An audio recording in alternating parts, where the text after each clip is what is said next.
You are standing in Africa, not modern Africa, not the Africa of cities and highways and the various complexities of the contemporary world, ancient Africa. Specifically, you are somewhere in sub-Saharan Africa, approximately 300,000 years ago, in the specific moment that the fossil record and the genetic evidence together identify as the period when anatomically modern humans, Homo sapiens, your direct ancestors, the people whose DNA you carry in every cell of your body, first appear in the archaeological record. Look at the people around you. They are fully human, not proto-human, not primitive in the sense of incomplete, anatomically modern, with the same basic physical architecture that you have, capable of the same range of behaviors and thoughts and social complexities that humans demonstrate today. They are, in all the ways that matter for this story, people.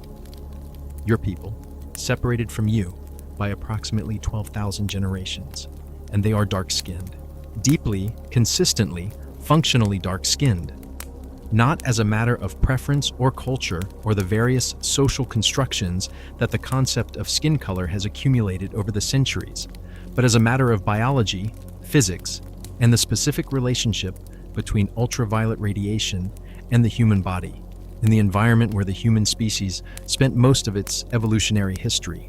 The question of how human skin color works, where it came from, how it changed, and why different populations of humans ended up with such different appearances is one of the most interesting stories in human evolutionary biology. It is also, it must be said, one of the most politically charged topics in science. Not because the science is ambiguous, but because the history of how human physical variation has been interpreted and misinterpreted and weaponized for social purposes has made the subject feel dangerous in ways that the actual biology doesn't warrant. This script is about the science, the biology, the specific, fascinating, completely non-mysterious explanation of why humans who live in different places look different, how long it took, what drove it, and what the genetic evidence reveals about the specific timeline and mechanisms of the changes we can now trace with a precision that would have seemed miraculous to scientists of even 50 years ago. It is also, unavoidably, about the history of the wrong answers, the pseudoscientific theories, the ideologically motivated misreadings of the evidence, the specific and catastrophic consequences of treating biological variation as moral hierarchy. Because understanding why the wrong answers were wrong is part of understanding why the right answers matter. But let's start with the science, because the science is genuinely extraordinary. The story of human skin color is the story of evolution working in real time, visible in the genome, traceable across continents and millennia, driven by pressures as fundamental as the sun overhead and the food on the ground. It begins in Africa. It always begins in Africa, because that is where we began, and that is the first thing to understand. Chapter 1. The baseline. Why all humans started dark, and why the sun is the reason the sun is trying to kill you. Not metaphorically, biologically. The ultraviolet radiation that the sun emits is a genuine threat to biological systems, specifically to the DNA that encodes the instructions for every living cell in your body.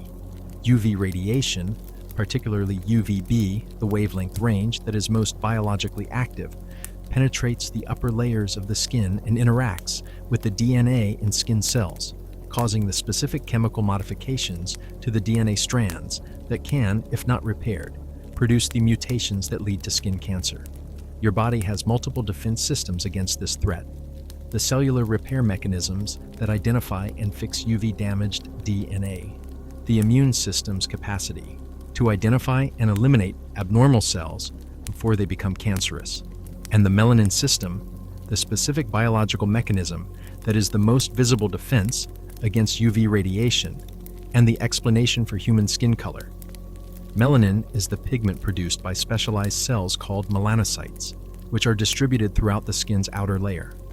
The melanocytes produce melanin granules and transfer them to the surrounding skin cells, where the granules cluster above the cell's nucleus, above the location of the DNA, in a configuration that functions as a physical sunscreen, absorbing and scattering UV radiation before it reaches the DNA below.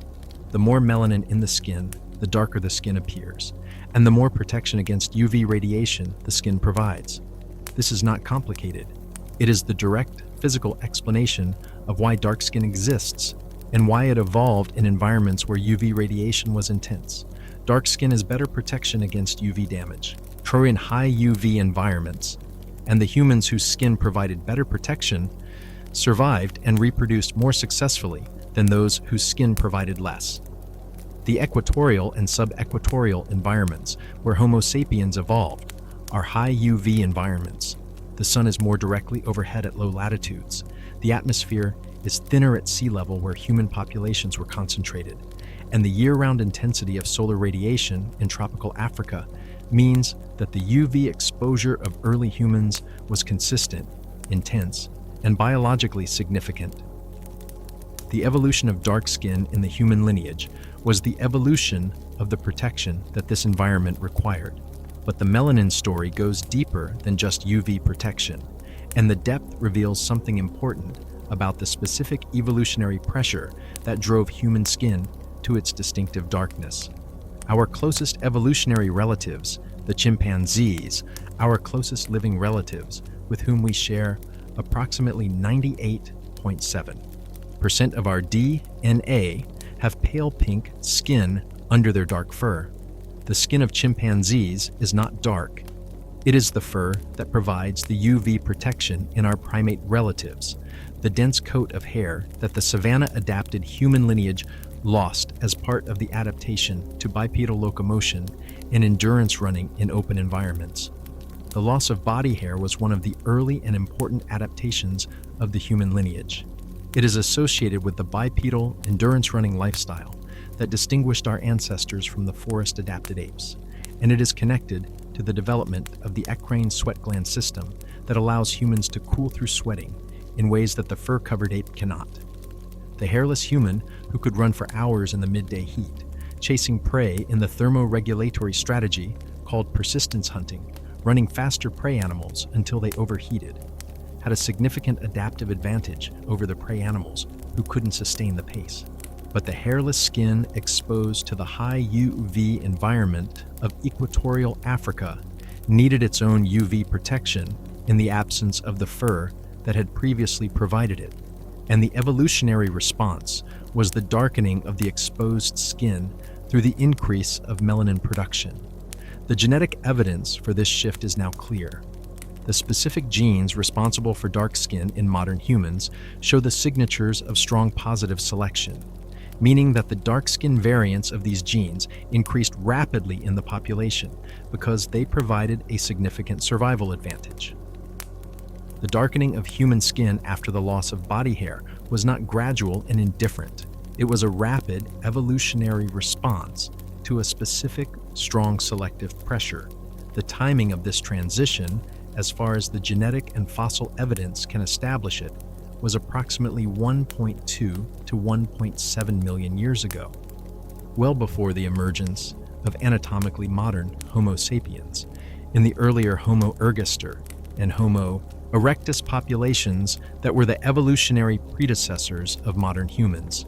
By the time Homo sapiens appeared approximately 300,000 years ago, dark skin was already the ancestral human condition, the baseline from which subsequent variation would develop. This is the foundational fact that the science of human skin color requires establishing clearly. Dark skin is the original human skin color. It is not a specialized adaptation. It is not a deviation from a default. It is the baseline. The condition that the evolutionary history of the human lineage produced as the appropriate response to the environment where the species spent most of its existence. Lighter skin, wherever it appears in the human population, is the derived condition, the modification of the dark baseline in response to specific, different environmental conditions that we will explore in detail. The folate story adds another dimension to the UV-melanin relationship that extends beyond skin cancer. Prevention into a mechanism with more immediate and severe fitness consequences. Folate, vitamin B9, is a water-soluble vitamin that is essential for DNA synthesis and repair, and particularly for the rapid cell division involved in fetal development. Folate deficiency during pregnancy is associated with neural tube defects, severe developmental abnormalities of the brain and spinal cord, including spina bifida and anencephaly, that are immediately catastrophic for the affected fetus. UV radiation destroys folate in the blood and tissues of the skin. The mechanism is direct photodegradation. UV radiation breaks down folate molecules in the exposed skin, reducing the availability of this critical nutrient for the pregnant woman and her developing fetus. The protection of folate from UV degradation is therefore a survival mechanism with direct reproductive consequences. Women with more UV protection, darker skin, maintain higher folate levels, have pregnancies with lower rates of neural tube defects, and produce more surviving children. This folate protection mechanism, proposed and developed by biological anthropologist Nina Jablonski, is now understood as one of the primary drivers of the strong selection for dark skin in high UV environments. Not just the indirect, long-term threat of skin cancer, but the immediate, per-pregnancy threat of folate degradation and its effects on fetal development. The selective pressure from folate protection was strong enough and immediate enough to drive the rapid evolution of dark skin that the genetic evidence records. You are in equatorial Africa 300,000 years ago, with dark skin that protects your DNA and your folate from the sun overhead. You are biologically equipped for this specific environment with the specific efficiency of a system that has been evolving for over 1 million years. Your skin is not incidental.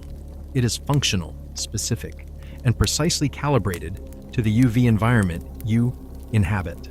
The question is, what happens when you leave? Chapter 2, The Migration. When humans left Africa, and what the world they entered looked like, you are moving north. Not in the conscious, destination-oriented way of the modern traveler who has consulted a map and purchased a ticket. You are moving north in the way that human populations have always moved. Incrementally, generation by generation, following the food and the water, pushing into new territory as the population of the familiar territory grew and the resources of new territories became apparent. Over the course of dozens of generations, the incremental movement accumulates into something that looks, from the long perspective, like migration, the expansion of the human species out of its African origin into the rest of the world. The timeline of human migration out of Africa is now established with a precision that the genetic revolution of the past 3 decades has made possible, and it is a timeline of both greater antiquity and greater complexity than earlier models suggested. The primary dispersal of anatomically modern Homo sapiens out of Africa occurred approximately 60,000 to 70,000 years ago, through the specific route, or routes, that the geography of the time permitted. The geography of 70,000 years ago was not the geography of today. The sea levels were lower.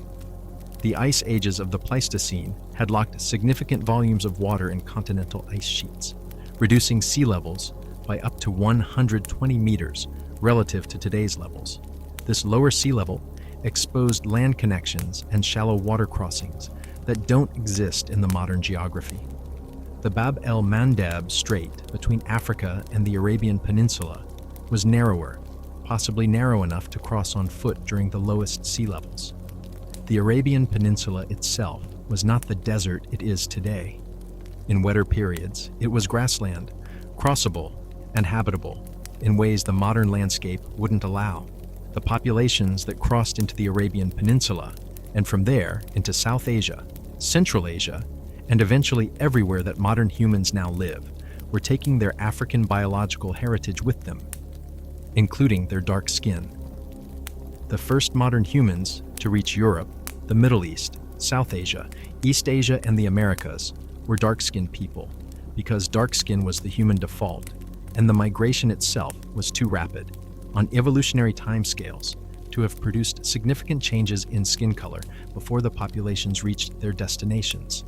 This is an important point to sit with, because it runs counter to the popular imagination. The first humans in Europe were not pale-skinned.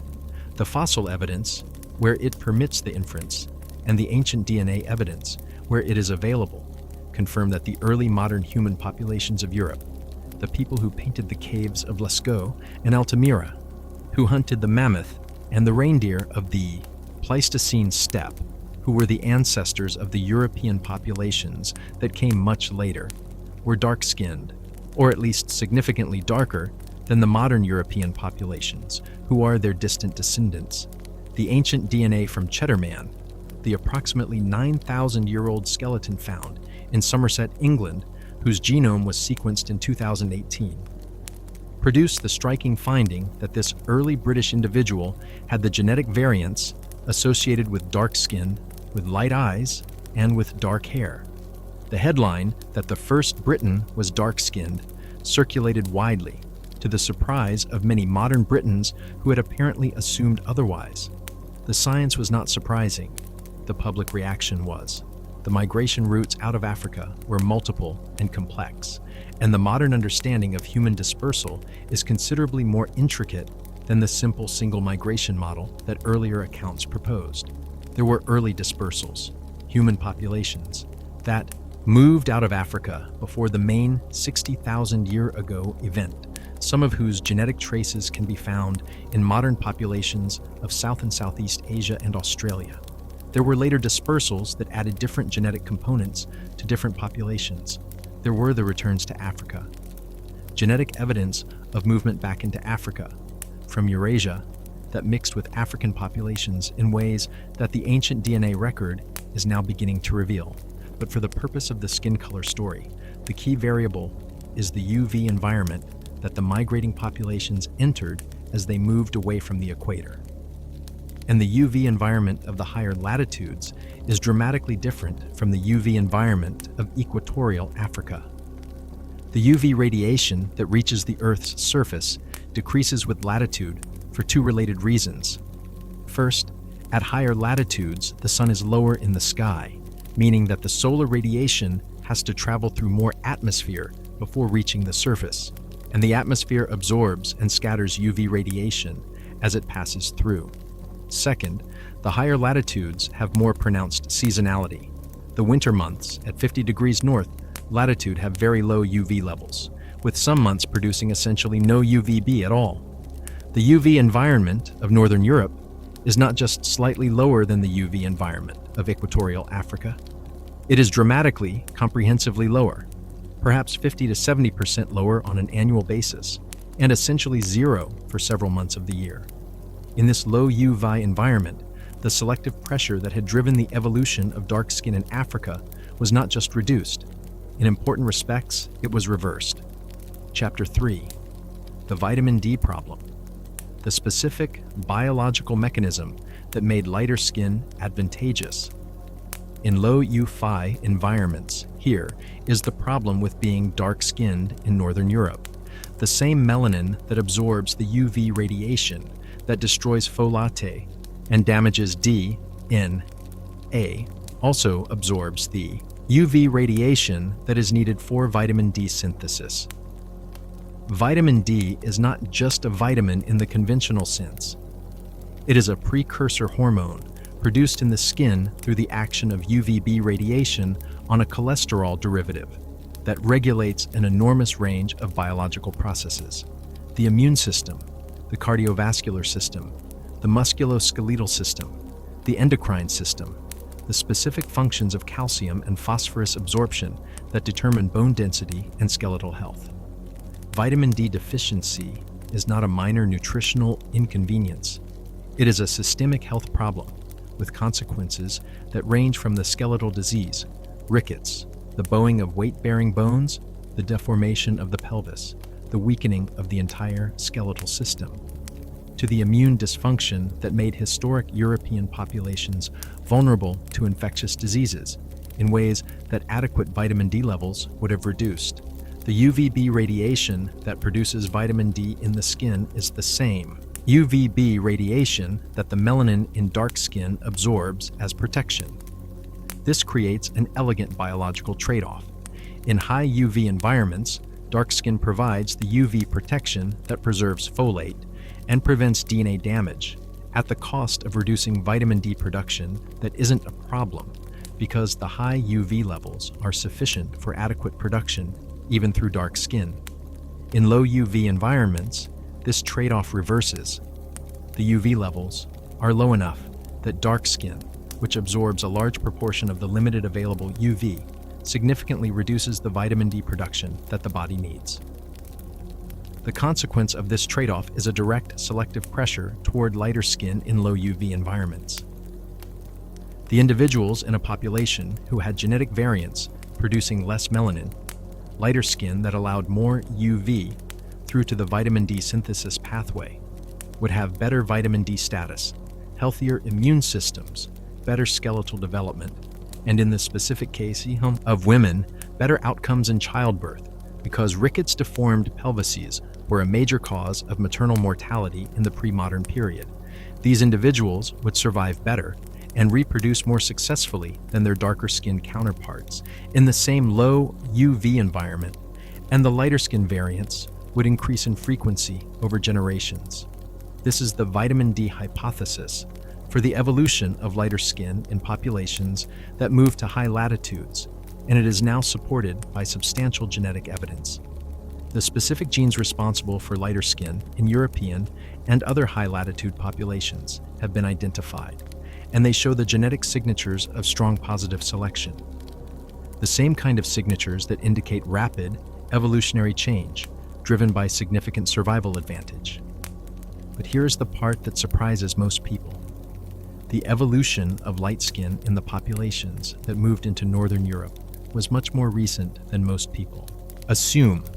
The ancient DNA evidence has revolutionized our understanding of the timeline of skin color evolution in Europe, and the results have consistently shown that the pale skin typically associated with modern Northern Europeans was not present in Europe's ancient populations until much more recently than the simple geography of people in the north have lighter skin would suggest.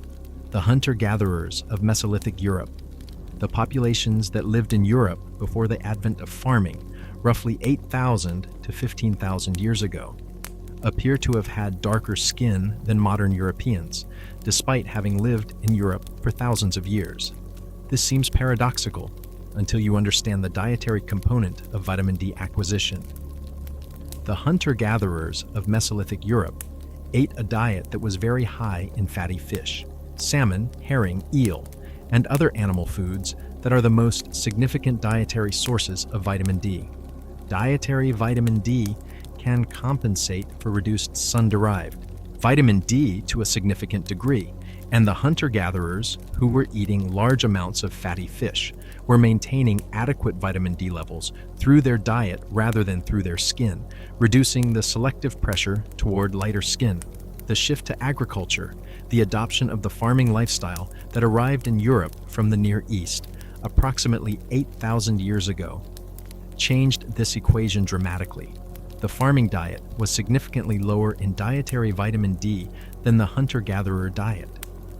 The cereals and legumes that formed the bulk of the early farmers' diet contained essentially no vitamin D, and the animal foods that the early European farmers consumed were lower in vitamin D than the fatty fish of the Mesolithic diet.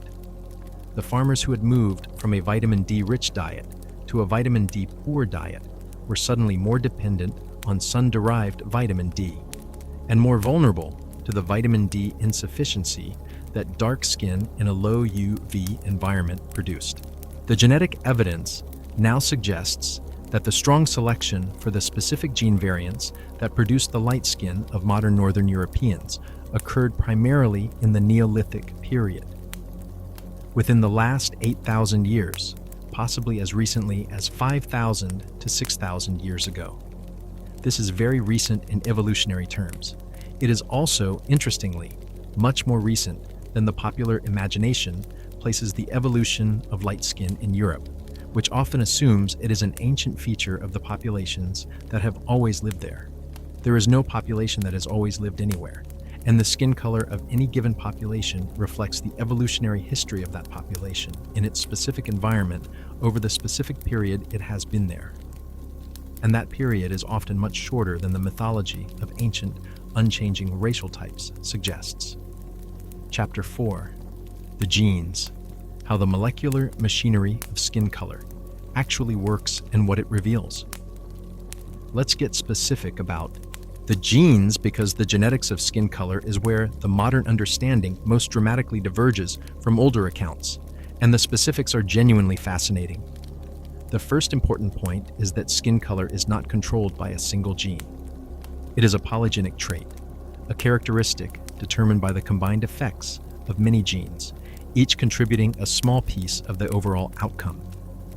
The current research has identified approximately 200 genetic variants associated with skin color variation in humans, scattered across dozens of genes, and the specific combination of variants an individual carries produces their specific skin tone through a complex additive process that the simple folk genetics of dominant and recessive traits doesn't begin to capture.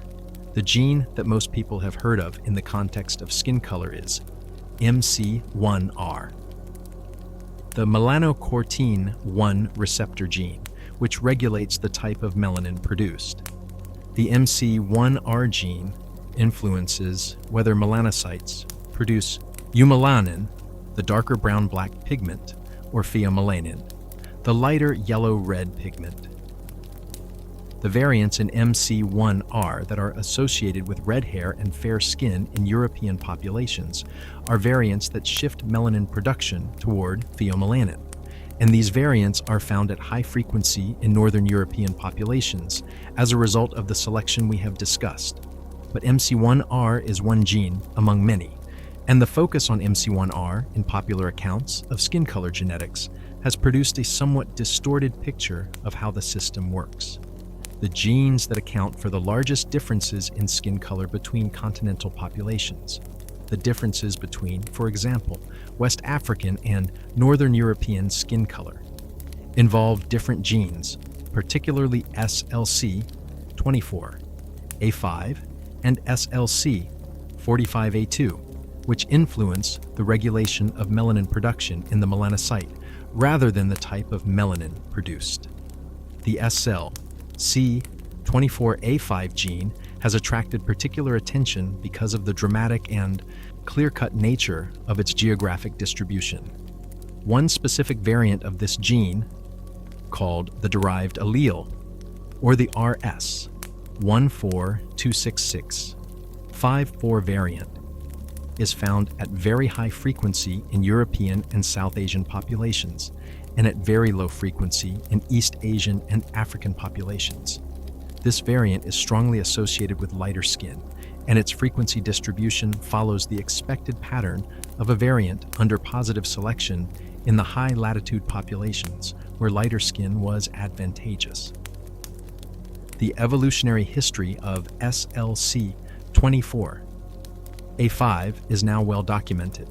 The derived variant that lightens skin appears to have originated approximately 19,000 to 29,000 years ago, in the period after the last glacial maximum, when the populations that would become the ancestors of modern Europeans and South Asians were expanding into the high-latitude environments where the vitamin D pressure for lighter skin was operating. The rapid increase in frequency of this variant in European and South Asian populations since its origin shows the clear signature of positive selection. The variant was spreading faster than neutral mutation could explain, driven by the fitness advantage it provided. The SLC45A2 gene tells a similar story. Another key lightning variant, also found at high frequency in European populations and low frequency in African populations, shows the signatures of recent strong positive selection in European ancestry populations. The timeline and the pattern are consistent with the vitamin D hypothesis. These variants were spreading rapidly in populations that had recently moved into or adopted the agricultural lifestyle in high latitude, low UV environments. The East Asian populations tell a different version of the lighter skin story, and the genetic analysis reveals something that surprised researchers. The lighter skin of East Asian populations is largely produced by different genes than the lighter skin of European populations. The variants in SLC24A5 and SLC45A2 that are responsible for much of the European lightening are not the variants that produced lighter skin in East Asian populations. Different genes producing lighter skin through different molecular mechanisms evolved independently in the East Asian lineage. This is one of evolutionary biology's most elegant demonstrations of convergent evolution, the process by which the same adaptive outcome evolves independently in different lineages in response to the same selective pressure. European populations and East Asian populations both moved into high-latitude, low-UV environments, both faced the vitamin D selective pressure, and both evolved lighter skin, but through different genetic routes, reflecting the different starting genetic compositions of the populations and the independent trajectory of their evolution. The fact that lighter skin evolved independently multiple times through different genes in response to the same environmental pressure is one of the strongest pieces of evidence that the environmental explanation for skin color variation is correct. The same selective pressure produced the same adaptive outcome through different genetic mechanisms in different populations. Exactly what the theory of natural selection predicts, and exactly what the data show. The genetic variation within so-called racial groups is also important to understand here, and the numbers are striking. The genetic diversity within any given continental population is greater than the genetic diversity between continental populations. African populations, as the most ancient and genetically diverse human populations on Earth, contain more genetic variation within themselves than exists between Africans and Europeans, or between Africans and East Asians. The simple, clean categories of race that the social history of the past few centuries has treated as fundamental biological divisions are not reflected in the genetic data, which shows a continuous, clinal distribution of variation rather than discrete, bounded categories.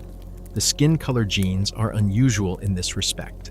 They are among the genetic variants that do show clear geographic differentiation, because they have been under strong selection in specific geographic environments.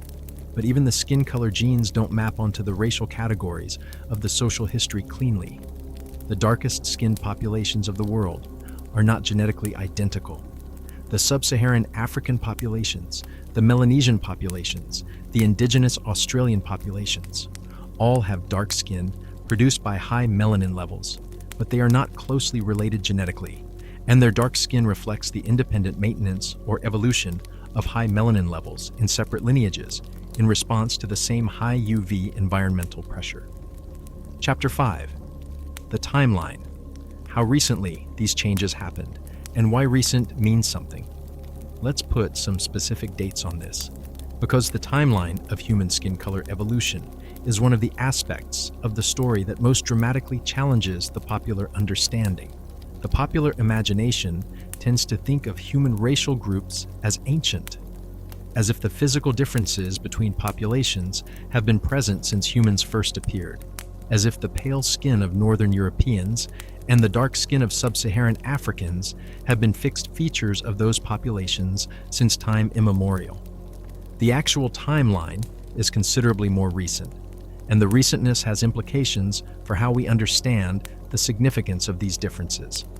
Modern Homo sapiens appeared approximately 300,000 years ago, and for most of the subsequent period, the roughly 230,000 years before the major out-of-Africa migration approximately 60,000 to 70,000 years ago, all modern humans were living in Africa, and all modern humans had the dark skin of the African baseline. The physical diversity that we observe in modern human populations today has accumulated in the 60,000 to 70,000 years since the migration began, and much of the most visible variation has accumulated in an even shorter time. The light skin of Northern European populations, as we have established, appears to have evolved primarily in the last 8,000 to 10,000 years, with the strongest selection signal in the Neolithic period. To put this in perspective, 8,000 years ago is approximately 320 generations of humans. The strong selection that produced modern European skin color operated across approximately 320 human generations. A blink of the eye in evolutionary time, but enough time for the dramatic change in skin color that the ancient DNA evidence reveals. The light skin of East Asian populations has a similarly recent timeline, though the specific genes and the specific dates differ. The lighter skin of the indigenous peoples of the Americas, who descended from the populations that crossed the Bering Land Bridge, approximately 15,000 to 20,000 years ago, shows a complex pattern that reflects both the environments they inhabited in the Americas and the shorter time they have had to adapt to those environments relative to the populations that had been in the high latitudes of Eurasia for longer. The indigenous peoples of the Americas demonstrate one of the most interesting complications in the simple UV latitude model of skin color. They show less lightening at high latitudes than the Eurasian populations at equivalent latitudes. The indigenous peoples of the Arctic, the Inuit and their relatives, are at very high latitudes, with very low annual UV exposure, and yet their skin is not as light as the northern European populations at lower latitudes. The explanation that the current evidence supports is that the Arctic diet is extremely rich in vitamin D. The marine mammals, fatty fish, and other animal foods of the traditional Arctic diet are among the most concentrated dietary sources of vitamin D available, which reduce the vitamin D-derived selective pressure for lighter skin. The genetics compensated through diet rather than through skin lightening. This Arctic exception is one of the most elegant confirmations of the vitamin D model. The prediction that populations with high dietary vitamin D would face less selective pressure for lighter skin is confirmed by the observation that the populations with the highest dietary vitamin D, the Arctic peoples, are indeed less light-skinned than the model's simple latitude prediction would suggest. The populations of South Asia, the Indian subcontinent, show a complex skin color distribution that reflects the complex demographic history of the region. The darker-skinned populations of southern India and Sri Lanka reflect the ancient populations of the region, with high melanin appropriate to the high UV environment of the tropics. The lighter-skinned populations of northern India reflect the more recent influence of the steppe ancestry populations who moved into South Asia in the Bronze Age, approximately 3,500 to 4,000 years ago, bringing their higher latitude genetic adaptations with them. The caste system of South Asia has preserved aspects of this demographic history in ways that have social and political dimensions that extend far beyond the evolutionary biology. But the skin color gradient from south to north across the subcontinent is a visible record of the region's demographic history. The skin color diversity of Africa itself is one of the aspects of the story that the popular framing, which treats Africa as homogeneous and non-African populations as diverse, most significantly misrepresents. Africa contains the full range of human genetic diversity, and it contains skin color diversity that the simple Africa equals dark framing obscures. The San people of southern Africa, the Khoisan, who are genetically among the most divergent and ancient human populations on Earth, have skin that is somewhat lighter than the sub-Saharan African populations further north, reflecting their occupation of the lower UV environment of the southern African latitude. The populations of East Africa show different skin color distributions than the populations of West Africa. The skin color diversity within Africa is as real and biologically meaningful as the diversity between African and non-African populations. The point of all these specific examples is the same.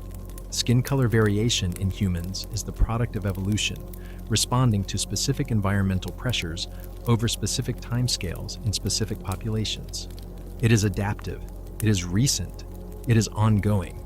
The populations that have been in their current environments for only a few thousand years may not yet be at evolutionary equilibrium with their UV environments.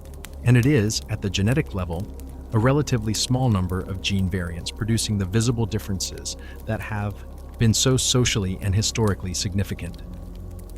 Chapter 6. The Wrong Answers. the history of scientific racism and how the biology was systematically abused. Science got this spectacularly wrong for a very long time, not by accident and not because the scientists of the 18th, 19th, and early 20th centuries were uniquely stupid or uniquely malicious, though some of them were certainly both. They got it wrong in the specific systematic way that science gets things wrong when the people doing the science are embedded in a social structure that has strong, financially and politically motivated preferences for particular conclusions, and when the theoretical framework available to interpret the data is inadequate to the complexity of what the data actually shows. The history of scientific racism is not the history of fringe ideas proposed by unqualified cranks. It is the history of mainstream science, conducted by respected researchers in prestigious institutions, published in peer-reviewed journals, taught in universities, and used to justify the most consequential and catastrophic social policies of the modern era. Understanding this history is not optional if you want to understand why the correct biological account of human skin color variation matters.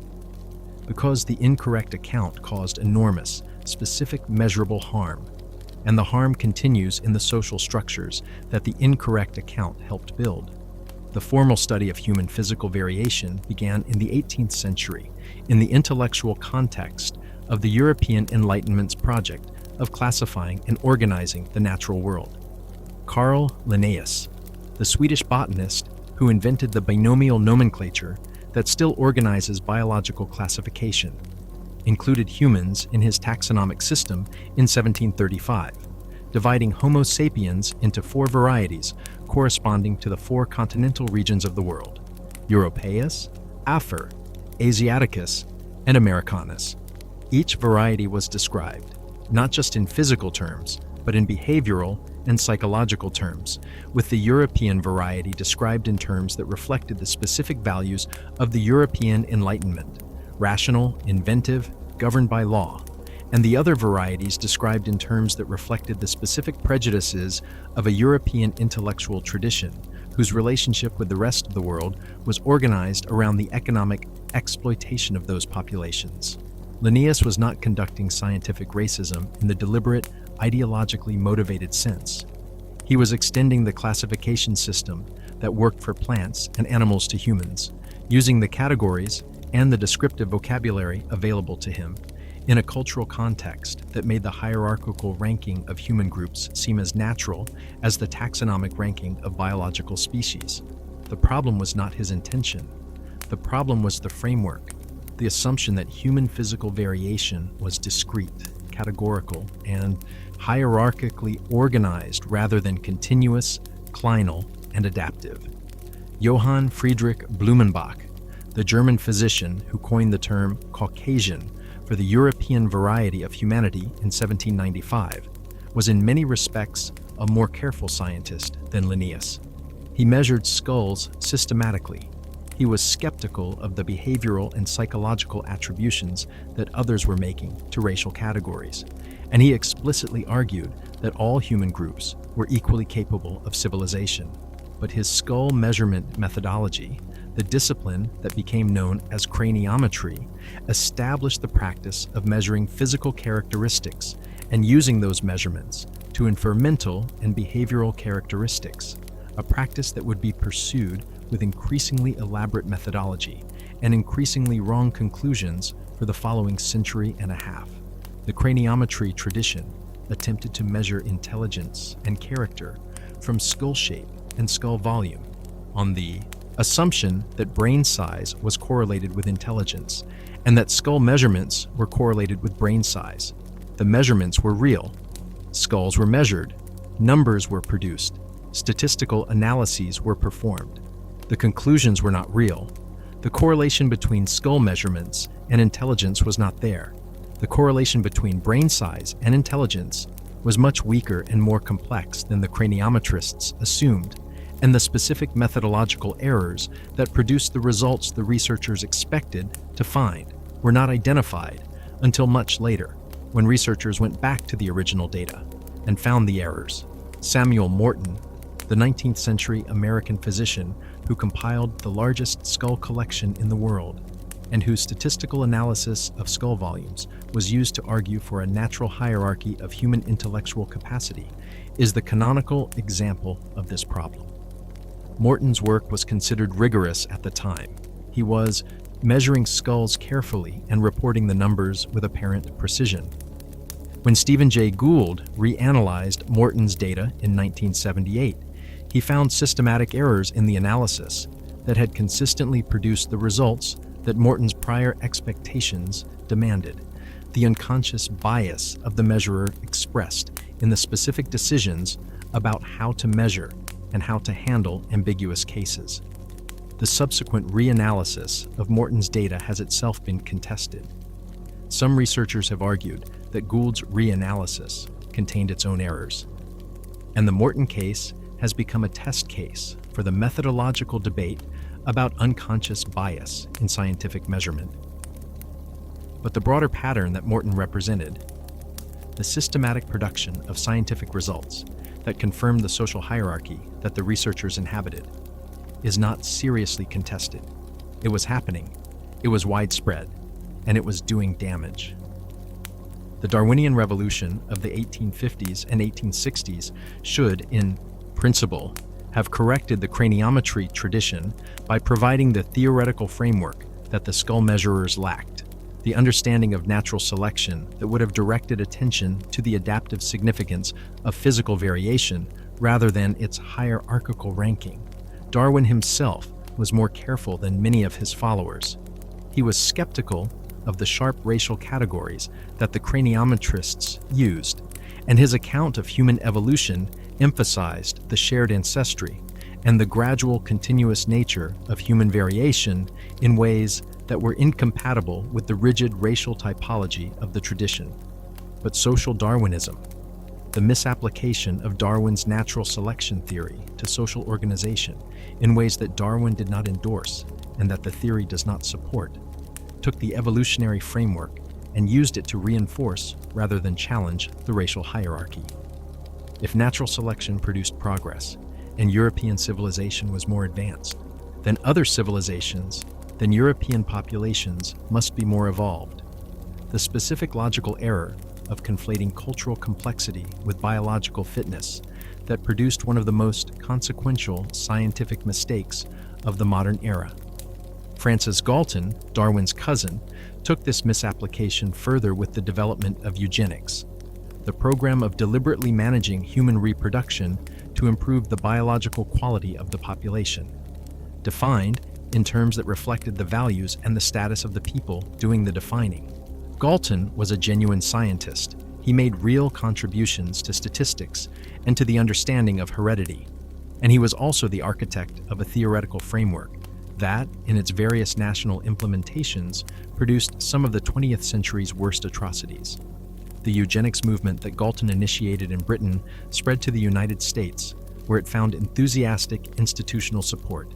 The Cold Spring Harbor Laboratory, the Carnegie Institution, the funding of the Harriman family railroad fortune, and legislative expression in the forced sterilization laws that were passed in dozens of states in the early 20th century and were used to sterilize tens of thousands of Americans judged to be genetically unfit. The Supreme Court case Buck versus Bell, decided in 1927, upheld the constitutionality of forced sterilization in language that the court has never formally overturned. The German implementation of eugenics in the Nazi period requires no extensive description here. Its outcomes are part of the historical record that anyone reading this is aware of.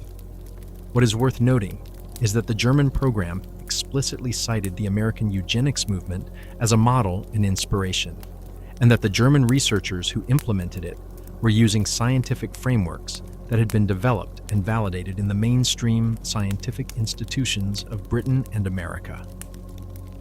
The science of race in the first half of the 20th century was not outlier science. It was mainstream science, and the mainstream was wrong in ways that cost an extraordinary number of lives. The specific errors were multiple and reinforcing. The assumption that human variation was discrete rather than continuous. the assumption that the discrete categories of race corresponded to meaningful biological divisions rather than the continuous geographic clines that the actual data showed.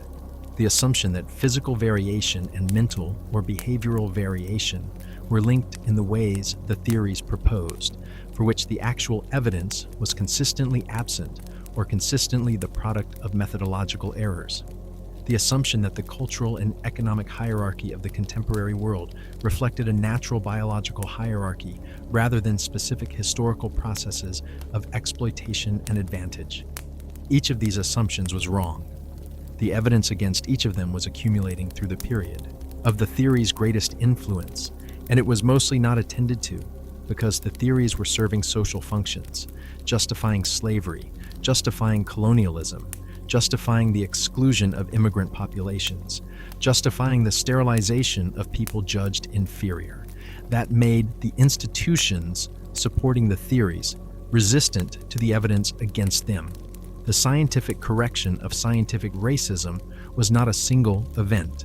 It was a decades-long process of accumulating evidence, developing better theoretical frameworks, and the specific, often personally costly work of scientists who challenged the consensus and faced the professional consequences of doing so. Franz Boas, the German-American anthropologist, who systematically dismantled the biological determinism of the race science of his era, measuring the skull shapes of immigrants and their American-born children, and showing that the supposedly fixed racial skull measurements changed within a single generation in response to environmental conditions, was conducting the empirical refutation of craniometry in the 1910s. His work was influential but contested because the institutions that had built themselves on the wrong framework did not abandon it quickly. The discovery of the structure of DNA in 1953 and the subsequent development of molecular genetics provided the theoretical framework that made the population genetics revolution possible. And the population genetics revolution of the late 20th century produced the data that finally replaced the phenotypic racial typology with the genetic evidence that shows what human variation actually looks like at the molecular level. And what the molecular level shows is emphatically not what the racial typologists described. Not discrete categories with sharp boundaries, but continuous variation with no natural dividing lines, with the vast majority of genetic variation distributed within rather than between populations. Richard Lewontin's 1972 paper demonstrating that approximately 85% of human genetic variation was found within rather than between traditionally defined racial groups was one of the landmark results of this new framework. The specific number has been refined since. The within-group proportion varies somewhat depending on which genetic variants are analyzed and how the groups are defined. But the fundamental finding is robust. The genetic differences between individuals within any human population are greater than the genetic differences between population averages. The racial categories that the social history of the past few centuries had treated as fundamental biological divisions were not fundamental biological divisions. This does not mean that human populations are genetically identical. They are not, and the skin color genes we have discussed are among the variants that do show clear geographic differentiation. But the genetic differences that exist between populations are mostly the product of the specific evolutionary processes, the adaptation to local environments, the genetic drift of small isolated populations, the founder effects of migration, rather than the deep, fundamental divisions that the racial typology assumed. Chapter 7. The other traits. How eye color, hair color, and other visible features evolved by similar mechanisms. While we have been talking about skin color, you may have noticed that the other visible features that vary between human populations, the eye color, the hair texture, the facial features, have been waiting patiently in the background.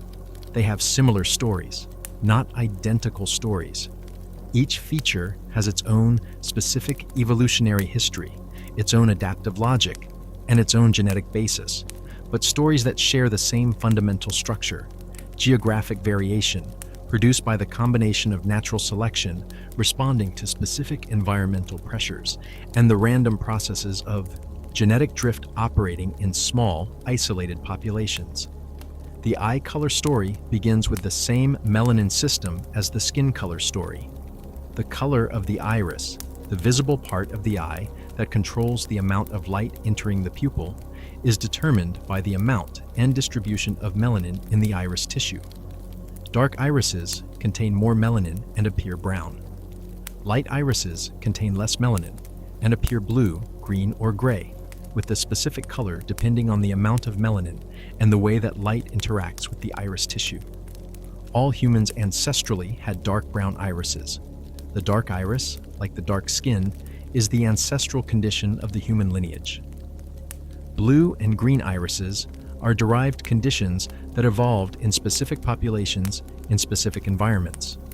The blue eye allele, the specific variant at the OCA2 gene that is associated with blue irises, appears to have a single origin in a single individual approximately 6,000 to 10,000 years ago in the region around the Black Sea, from whom all modern people with blue eyes are descended. This is one of the more startling findings of modern human genetics. Every person alive today with blue eyes traces that specific trait to a single common ancestor who lived approximately 8,000 years ago. The mutation happened once, in one person, and it spread through the European population from that single origin. The frequency with which blue eyes are found today in Northern European populations, up to 80% in some populations, reflects the rapid spread of this variant through selection. But what was the selection pressure? The adaptive advantage of blue eyes in high-latitude environments is less straightforwardly obvious than the adaptive advantage of lighter skin, and the honest answer is that the selective advantage of blue eyes specifically is less clearly established than the selective advantage of lighter skin. Several hypotheses have been proposed. Improved night vision in low-light conditions, which might have been advantageous in the long, dark winters of northern latitudes. Sexual selection, if lighter eye color was considered attractive and preferred in mate choice. The linkage of the eye color gene to the skin color genes, with selection for lighter skin dragging the blue eye variant along as a genetic hitchhiker. The sexual selection hypothesis, the idea that light eye color spread because it was found attractive, is more plausible than it might initially appear, and it connects to a broader pattern in human evolution where features associated with novelty or distinctiveness may have been preferred in mate choice, creating a positive feedback loop between attraction and genetic spread. This is genuinely uncertain science, and the honest position is that the selective advantage of blue eyes specifically is not as well established as the selective advantage of lighter skin, the hair color variation of European populations. The range from black to brown to blonde to red that is found in modern Europeans and is unusual relative to the hair color of other human populations is partly related to the same melanin-regulating genes as skin color. Blonde hair, like lighter skin, involves reduced eumelanin production, and the genetic variants associated with blonde hair are partly overlapping with the variants associated with lighter skin. Blonde hair, like blue eyes, appears to have a very recent origin and a distribution concentrated in Northern Europe, with the highest frequencies in Scandinavia and the Baltic region. The blonde hair of modern Europeans was not present in the ancient European populations. The ancient DNA evidence consistently shows that the Mesolithic and early Neolithic Europeans, like the early Briton Cheddar Man, had dark hair. The blonde hair that is now associated with Northern European populations evolved relatively recently, driven by the same combination of selection pressures and genetic drift that produced the lighter skin. Red hair is the variant produced by the specific MC1R variants we discussed earlier. The shift from eumelanin to pheomelanin production that produces the reddish pigment of red hair and the very pale skin that typically accompanies it. The red hair variants are found at highest frequency in Scotland and Ireland, with lower frequencies across a wider range of Europe. The very pale skin associated with red hair reflects the extreme end of the melanin reduction that the high-latitude selection pressure produced, And the freckles that typically accompany red hair are the melanocytes producing their melanin in concentrated patches rather than evenly distributed across the skin. The hair texture variation between human populations, the tight coils of sub-Saharan African hair, the straight hair of East Asian populations, the wavy hair of many European populations, has its own evolutionary story. And it is one of the more recently elucidated ones. The tight, coiled hair of African populations has been proposed to function as a thermal buffer. The coiled structure creates an airspace above the scalp that insulates the brain from the direct heat of the tropical sun in a way that straight hair does not. The brain is temperature sensitive in ways that other organs are less so. Elevated brain temperature impairs function significantly, and the thermal protection of the scalp from direct solar radiation may have been an adaptive advantage of the coiled hair structure in the hot, high UV environments of equatorial Africa. The straight hair of East Asian populations is produced by a specific genetic variant in the EDAR gene, the gene encoding the ectodysplasin A receptor that has been under strong positive selection in East Asian populations. The EDAR variant that produces straight, thick hair also has effects on sweat gland density, breast tissue development, and tooth shape, which means that the selection for straight hair in East Asian populations may not have been selection for the hair itself, but for one of the other phenotypic effects of the EDAR variant. This kind of pleiotropy, the same gene variant affecting multiple traits, is a recurring complication in the evolutionary genetics of human physical variation, and it means that understanding why a particular trait evolved sometimes requires identifying which of the multiple traits the gene variant affects was actually the target of selection, rather than assuming that the most visible trait was the adaptive one.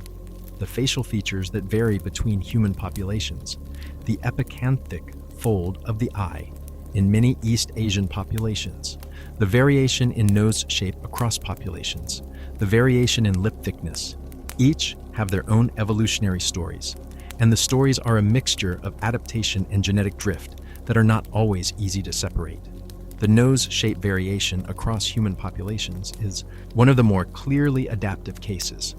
The nose functions as a conditioning system for inhaled air, warming and humidifying cold, dry air before it reaches the sensitive lung tissue. The narrow, prominent noses that are common in cold, dry climate populations, and the broader, flatter noses that are common in warm, humid climate populations reflect the different conditioning requirements of different climate environments. In cold, dry climates, a longer nasal passage provides more surface area for warming and humidifying the air. In warm, humid climates, the conditioning requirement is less stringent, and the nasal passage can be shorter and broader. The quantitative genetics of nose shape variation across human populations have been analyzed specifically in relation to climate variables, and the results confirm what the adaptive hypothesis predicts. The specific dimensions of the nose that are most relevant to the air conditioning function show the clearest correlation with climate, while the dimensions that are less relevant to this function show less clear geographic patterning. The nose, like the skin, is an adaptation to the local environment. Chapter 8. The complexity. Why the simple stories are always incomplete, and what the full picture looks like. The simple story of human skin color is this. Humans started dark in Africa, moved to higher latitudes with less UV, and evolved lighter skin through selection for vitamin D production. This story is correct as far as it goes, and it goes quite far. It explains the broad geographic pattern of skin color variation. It has clear genetic support, and it makes testable predictions that the data confirm. But the simple story is incomplete, and the incompleteness matters because the gaps in the simple story are where the most interesting science is happening, and also where the most significant misunderstandings persist. The first complication is that UV radiation is not the only selective pressure on skin color. We have discussed the UV folate system and the UV vitamin D system as the primary drivers of skin color evolution, but there are other factors that the evidence suggests may have contributed. The immune system connection is one of them. Melanin has functions beyond UV absorption. It plays a role in the immune response to certain pathogens, and the skin's melanin content may affect the body's capacity to respond to specific infectious diseases. The malaria resistance story is relevant here. The specific selective pressures that have driven the evolution of the sickle cell trait and other malaria resistance adaptations in African and Mediterranean populations suggest that the disease environment has been a significant selective force on skin biology, and it is plausible that melanin's immune functions may have been part of this picture. The cultural factors are the second complication. Humans are not just passive recipients of evolutionary pressure. We actively modify our environments in ways that change the selective pressures we face.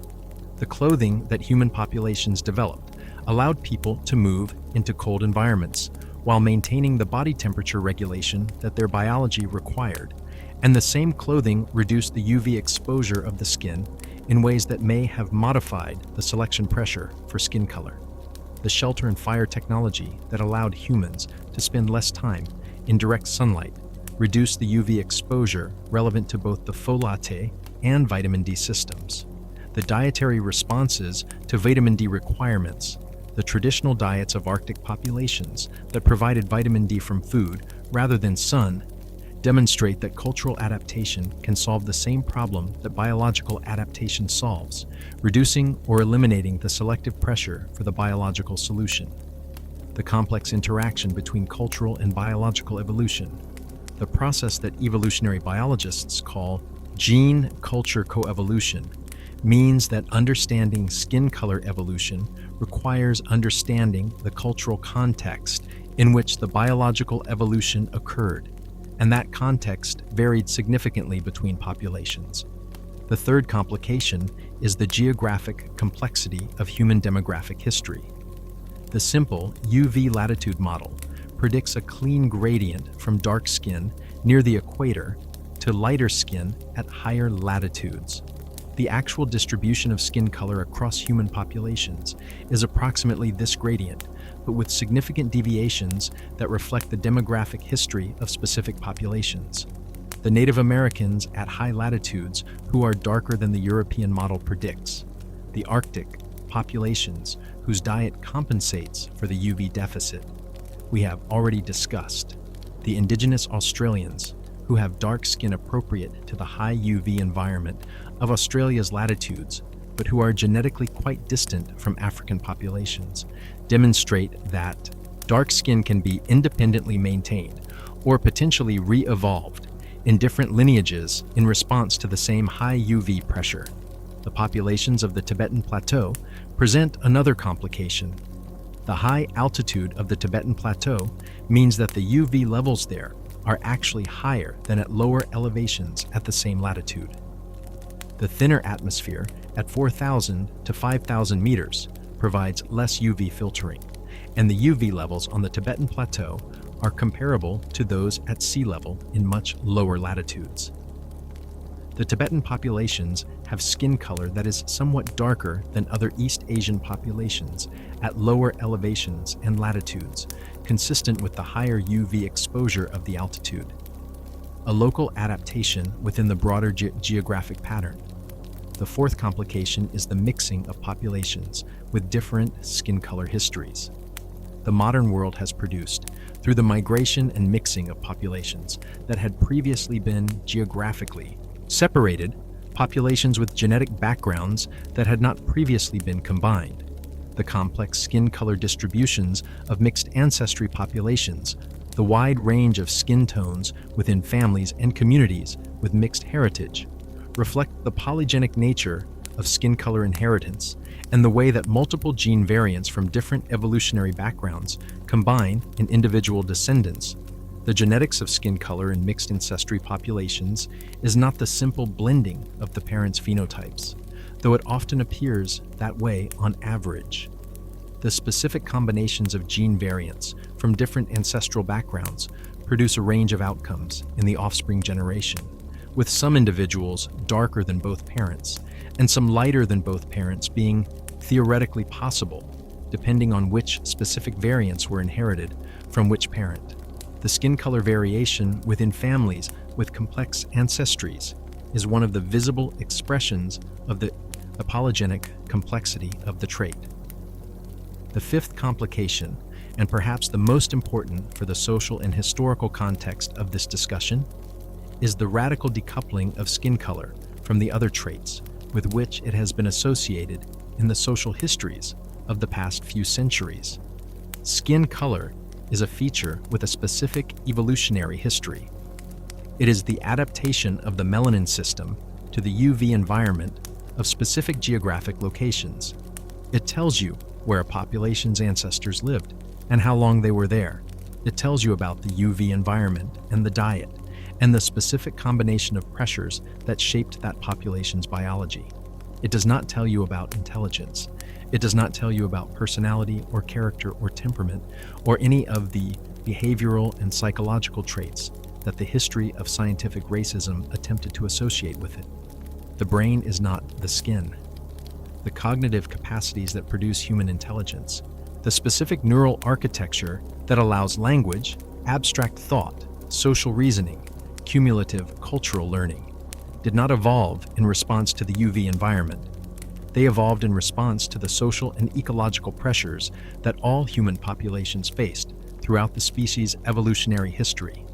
The genetic variants that influence cognitive capacity are different genetic variants from the genetic variants that influence skin color, and they show different geographic distributions. Specifically, they do not show the clean geographic differentiation that the skin color genes show, because the selective pressures for cognitive capacity were not organized by latitude and UV level. The scientific consensus on this point is not ambiguous. It is not a politically motivated consensus that conceals inconvenient data. It is the conclusion of the genetic evidence, consistently replicated across multiple independent lines of investigation, that the traits associated with cognitive capacity do not show the population-level differentiation that would be required if the racial hierarchy of the old scientific racism were real. The evidence for equal cognitive capacity across human populations and the evidence against the biological determinism of the old racial science are the products of the same scientific revolution that produced our current understanding of skin color evolution. Chapter 9. The Modern World. What happens when populations move and mix in ways? Evolution didn't anticipate you are in a city. A modern city, one of the great contemporary metropolises where the demographic mixing that the modern world has produced is visible on every street. London, New York, São Paulo, Singapore. The cities where people whose ancestral populations had been separated by tens of thousands of years of independent evolution are now living in the same neighborhoods, working in the same offices, and in many cases producing the children who will carry the mixed genetic heritage of multiple evolutionary histories. The biology of this mixing is, from the evolutionary perspective, completely routine. Human populations have been mixing throughout the species' history. The population genetics record is full of evidence of ancient mixing events, of populations that were separated for millennia and then came back into contact and merged. The mixing that the modern world has produced is unprecedented in scale and speed, but it is not unprecedented in kind. It is evolution doing what evolution has always done when the geography that separated populations changes. The skin color outcomes of this mixing are some of the most visible demonstrations of the polygenic complexity of the trait. The children of parents from very different skin color backgrounds show the full range of outcomes that the polygenic inheritance of 200 plus contributing gene variants produces. Some children darker than either parent in a specific combination, some lighter, the majority somewhere in the middle range, with the within-family variation that the genetic diversity produces. The vitamin D situation of mixed ancestry populations in high-latitude environments is a genuine health consideration that is only beginning to receive the medical attention it warrants. People with darker skin living in high-latitude environments face the same vitamin D production challenge that drove the evolution of lighter skin in the first place. Their melanin levels are appropriate to the UV environment of their ancestors' geography, but not to the UV environment they currently inhabit. The vitamin D deficiency rates in dark-skinned populations living in high-latitude countries are significantly higher than in lighter-skinned populations in the same countries. And the health consequences of this deficiency, the bone health, the immune function, the various systems that vitamin D regulates, are real and preventable. So, prevention is straightforward. Dietary vitamin D supplementation, the dietary choices that maximize vitamin D from food, and the medically supervised sun exposure that produces vitamin D synthesis without the UV damage that unprotected exposure produces. The biology of the situation is completely understood, and the solution is completely available. The barrier is awareness, the recognition that the evolutionary mismatch between ancestral UV environments and current geographic residence creates a nutritional need that the food environment and the sun exposure of the new environment do not automatically provide. The reverse situation, people with light skin living in high UV environments, produces the complementary health challenge. The lighter skin that evolved for low UV environments provides significantly less UV protection than is appropriate for high UV environments, and the skin cancer rates of light-skinned populations living in high UV countries, Australia is the canonical example, are among the highest in the world.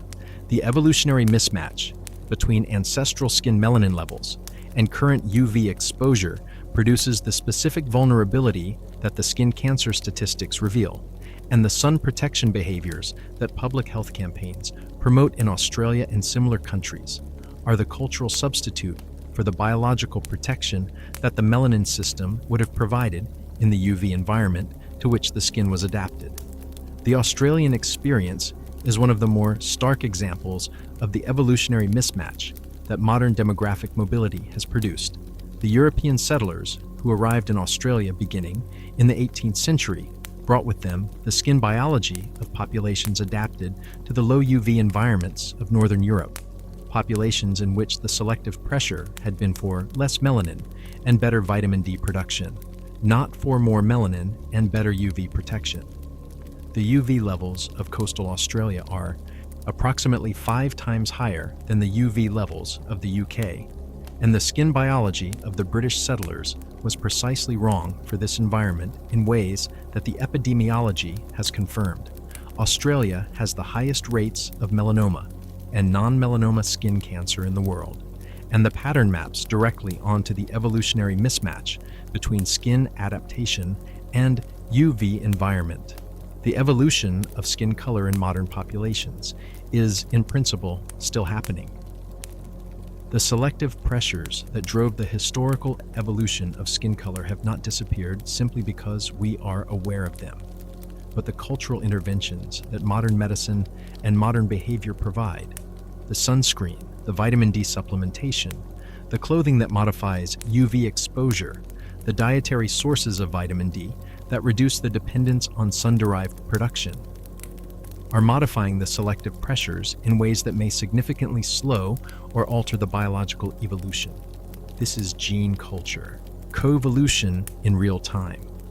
The cultural adaptations that modern medicine provides are changing the fitness landscape in which the skin color genes operate, reducing the selection pressure for biological adaptation because the cultural adaptation is solving the same problem. Whether this will produce detectable evolutionary changes in future generations depends on the degree to which the cultural interventions are uniformly adopted and on the timescales over which evolution operates, both of which involve more uncertainty than the science can currently resolve. The social dimensions of skin color in the modern world are the other context in which the biology operates, and they are the context in which the gap between the biological reality and the social history is most consequential. The biological reality of skin color, an adaptive feature environmentally determined, very recently evolved, reflecting the UV geography of ancestral populations, is one thing. the social history of skin color, the centuries of racial hierarchy, slavery, colonialism, discrimination, and the specific organization of economic and political power around skin color categories is a different thing, and the biological account of skin color does not erase or simplify the social history. The point is not that biology and society are unrelated. It is that understanding the biology accurately is essential to understanding what the social history actually did and did not reflect about human variation. The racial hierarchy that was built on the claims of scientific racism was not built on accurate biology. It was built on the misrepresentation of biology in the service of social power, and the corrected biology, the understanding of skin color as an adaptive, recent, environmentally driven feature with no implications for the cognitive or behavioral traits that the racial hierarchy claimed to reflect, is the scientific foundation for the conclusion that the racial hierarchy was, in its biological justifications, simply wrong. Chapter 10. The Ancient DNA Revolution. What the New Genetic Tools revealed and why it changed everything. Something extraordinary happened to our understanding of human history in approximately 2010. Not a single discovery. A technological revolution. The development of next-generation DNA sequencing technologies made it possible, for the first time, to reliably extract and read the DNA from ancient human remains, the bones and teeth of people who had been dead for thousands or tens of thousands of years, whose DNA had been fragmenting and degrading throughout the intervening time, but whose genetic information could now be retrieved and read with a completeness that would have been science fiction to the geneticists of the previous generation.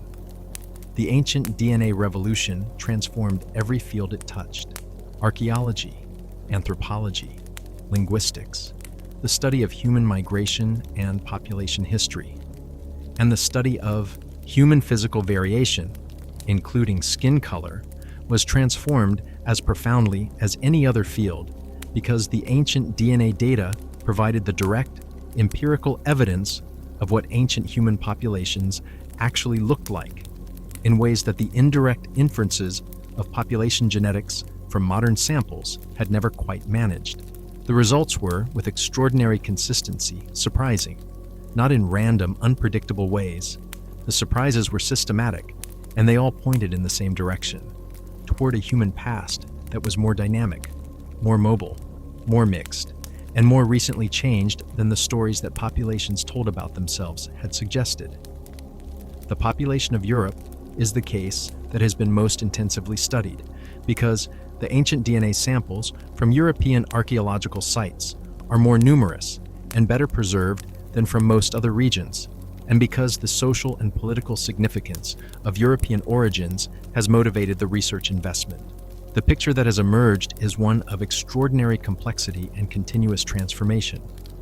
Not the story of a single ancestral European population that had been in place since the beginning, but of multiple successive waves of migration, each bringing new genetic components that mixed with the previous population in ways that changed the character of the combined population. The three major components of modern European ancestry that the ancient DNA evidence has identified are the Western hunter-gatherers, the original inhabitants of post-glacial Europe, who were descended from the populations that had survived the last glacial maximum in refugia in southwestern Europe. The early European farmers who brought the Neolithic farming package from Anatolia beginning approximately 8,000 years ago, and who largely replaced or absorbed the hunter-gatherer populations they encountered, and the steppe ancestry populations who expanded from the Pontic-Caspian steppe beginning approximately 5,000 years ago, and who brought the Indo-European languages and a significant genetic component that is now found throughout Europe. Each of these three populations had different skin color genetic profiles. The Western hunter-gatherers had the dark skin and light eyes of Cheddar Man, appropriate to populations that were maintaining their melanin levels through the fatty fish diet of the Mesolithic hunter.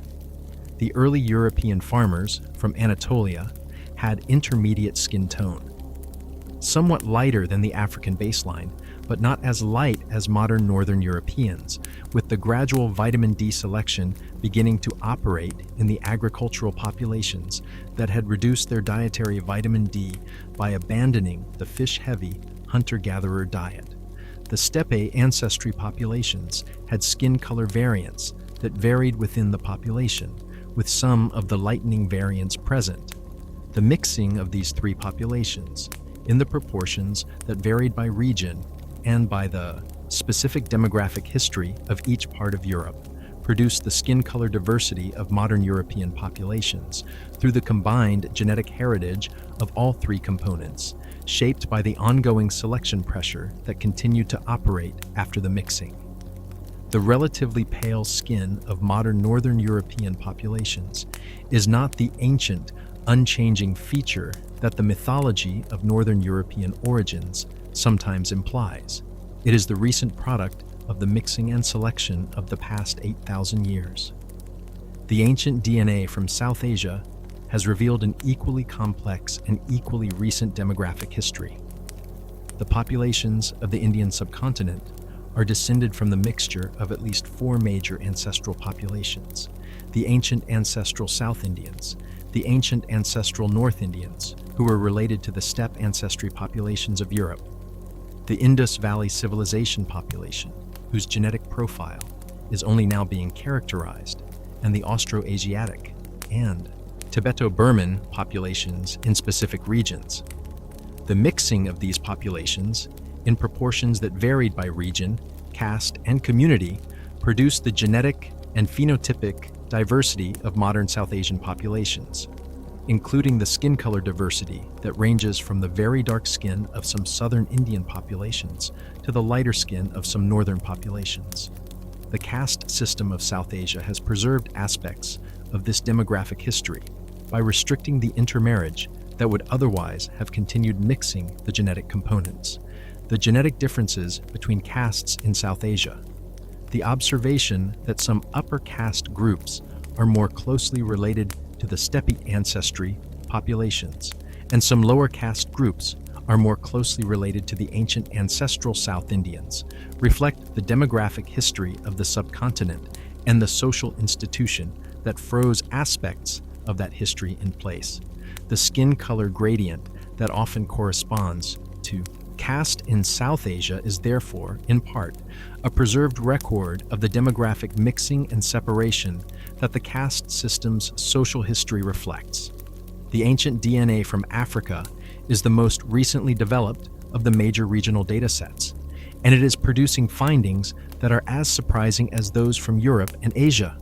The diversity of ancient African populations, the degree to which different regions of Africa had different genetic compositions that mixed and separated through the continent's demographic history, is becoming clearer, and it is a picture of greater complexity than the simple Africa as the stable origin model that the earlier work implied. The Bantu expansion, the demographic and linguistic spread of the Bantu-speaking agricultural populations that originated in Central Africa approximately 5,000 years ago and expanded to cover most of sub-Saharan Africa over the following millennia, was one of the most significant demographic events in African history, and it is visible in the genetic record of modern African populations. The expansion replaced or absorbed many of the earlier populations of Eastern and Southern Africa, and the skin color genetics of the populations that were absorbed were modified by the admixture with the Bantu-speaking populations, just as the skin color genetics of European populations were modified by the successive waves of migration from Anatolia and the steppe. The Khoisan populations of southern Africa, the San and the Kuko, who are genetically among the most divergent of modern human populations, and who have been in southern Africa for a very long time, have skin color that is somewhat lighter than the Bantu-speaking populations that now surround them in southern Africa. This difference reflects the longer occupation of the lower UV environment of southern Africa by the Khoisan populations. They have had more time to accumulate the minor skin lightening variants that the slightly lower UV levels of the southern African latitudes favor relative to the equatorial UV levels that the expanding Bantu populations were adapted to. The ancient DNA revolution has also revealed the depth and ubiquity of admixture with archaic human populations, the Neanderthals and the Denisovans, the non-modern human populations that overlapped geographically with the expanding modern human populations and with whom modern humans interbred. The Neanderthal ancestry that all non-African modern human populations carry, approximately 1 to 4% of the genome, is the direct genetic record of the interbreeding between modern humans and Neanderthals when the modern human populations first entered Europe and Western Asia. The Neanderthals had been living in Europe and Western Asia for hundreds of thousands of years before modern humans arrived, and they had their own skin color adaptations to the European UV environment. Some Neanderthals appear to have had light skin and red hair. The specific AMC1R variants associated with red hair and pale skin have been identified in some Neanderthal genomes, suggesting that they had independently evolved some of the same skin lightening adaptations in response to the low UV environment of Ice Age Europe that modern humans would later evolve. The small proportion of Neanderthal ancestry in modern non-African populations may have contributed some of these pre-adapted skin color variants to the modern human gene pool when the two populations interbred, potentially accelerating the skin lightening process in the populations that inherited them. The Denisovan ancestry carried by populations of South and Southeast Asia and Oceania. The non-modern human population, known primarily from a few fragmentary fossils and an extraordinarily informative ancient genome from a single tooth, includes genetic variants that have been positively selected in the populations that carry them. The EPA-S1 variant that allows Tibetan populations to function at high altitude without the physiological problems that high altitude produces in most modern humans is a Denisovan-derived variant selected in the Tibetan population because it solved the high altitude physiological problem more efficiently than any variant in the modern human ancestral population. The Denisovan contribution to modern human adaptation is real and specific, and it may include contributions to skin color and other visible traits that the ongoing analysis of Denisovan ancestry in modern populations is beginning to reveal. The picture that the ancient DNA revolution has produced is one of a human species in continuous demographic motion. Populations mixing, separating, mixing again, carrying their genetic adaptations from one environment to another, adapting to new environments through the selection of pre-existing variants and the rare fortunate mutation, receiving genetic contributions from archaic populations with whom they interbred, and producing through all of this churning demographic history the visible human diversity that the modern world displays. There is nothing static in this picture. There is nothing ancient and unchanging about the characteristics of any modern human population. There is only the continuous process of adaptation and mixing, and the specific recent environmentally driven evolution that has produced the observable variation we see today. Chapter 11. The Clines. Why human variation is continuous, and what the clinal distribution actually means. Look at a map of skin color, not the map that assigns populations to discrete racial categories, not the map that says, here are the black people, here are the white people, here are the yellow people. The actual map of measured skin reflectance across human populations, the map that measures the actual amount of light reflected from the skin of populations across the world and shows the geographic distribution of those measurements. What you see is not discrete categories. What you see is a gradient, a continuous variation from the darkest skin tones near the equator to the lightest skin tones at the highest latitudes, with the variation smooth and continuous, rather than jumping in discrete steps. The boundary between dark and light skin does not exist in this map as a sharp line. It exists as a gradual transition across thousands of miles of geography, with no natural dividing point that you could draw and say, dark skin on this side, light skin on the other. This is a cline. The technical term for a gradual geographic gradient in a biological characteristic is a clinal distribution, and the skin color distribution of humanity is one of the most clearly clinal characteristics that the human species displays. The cline is not perfectly smooth. There are local irregularities produced by the specific demographic histories of specific populations, the founder effects, and the admixture. Events and the specific local adaptations that create deviations from the pure UV latitude gradient, but the overall pattern is unmistakably gradual and continuous. The importance of the clinal distribution cannot be overstated in the context of the racial classification project. The entire project of dividing humanity into discrete races depended on the existence of discrete categories, bounded groups with internal similarity and external difference that could be identified, labeled, and ranked. The clinal distribution of human variation means that these boundaries have to be drawn arbitrarily. There is no natural stopping point in the gradient where the white race ends and the black race begins. No biological seam in the continuous variation that defines the category boundary. The racial categories that the past few centuries of social history have used are real as social categories. They have real social effects. They organize real social institutions. They have determined the distribution of real resources and real violence. But they are not real as biological categories. They are arbitrary divisions of a continuous distribution, drawn at different points by different societies at different times for different social purposes, with no biological necessity that makes any particular division more natural than any other. The anthropologist Frank Livingstone made this point with characteristic directness in 1962, arguing that there are no races, there are only clines.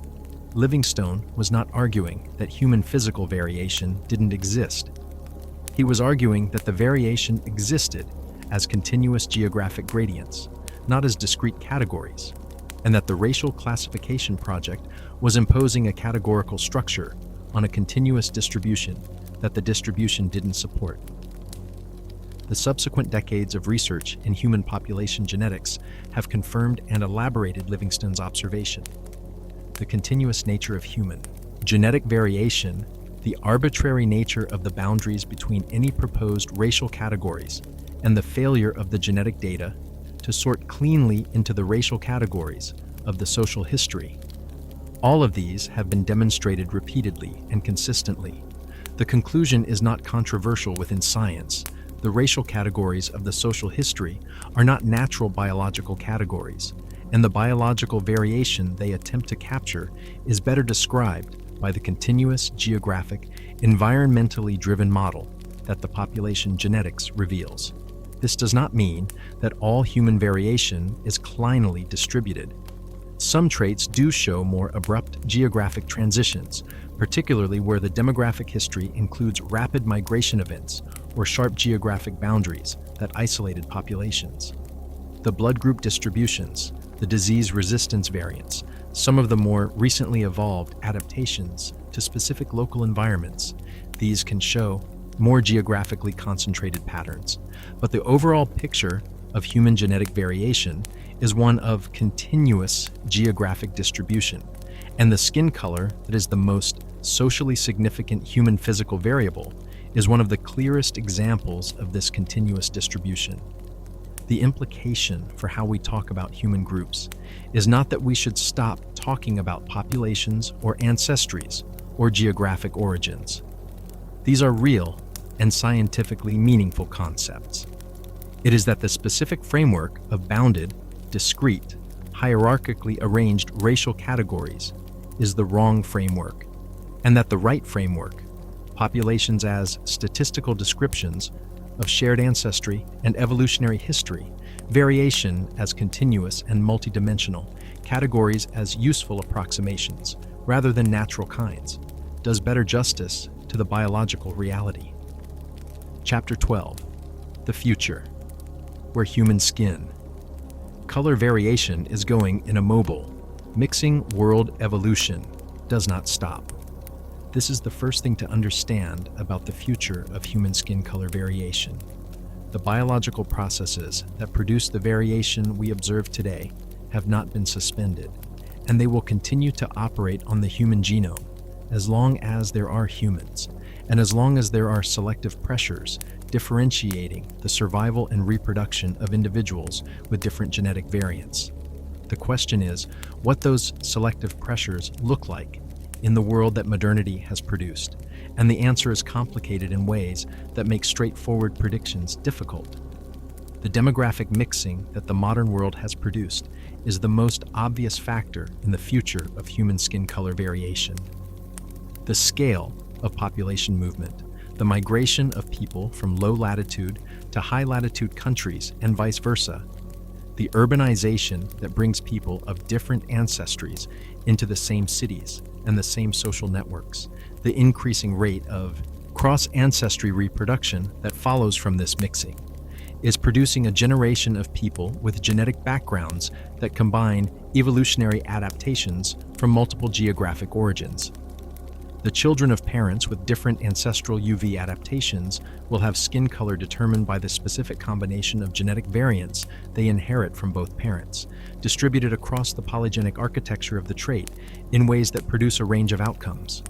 In the aggregate, the increasing mixing of previously separated populations will produce a gradual homogenization of the genetic variants associated with skin color. Not uniformity, but the reduction of the extreme differences between populations that occurred when those populations were geographically separated and evolving independently. The medical interventions that modernity has produced are the other major factor modifying the selective pressures on skin color.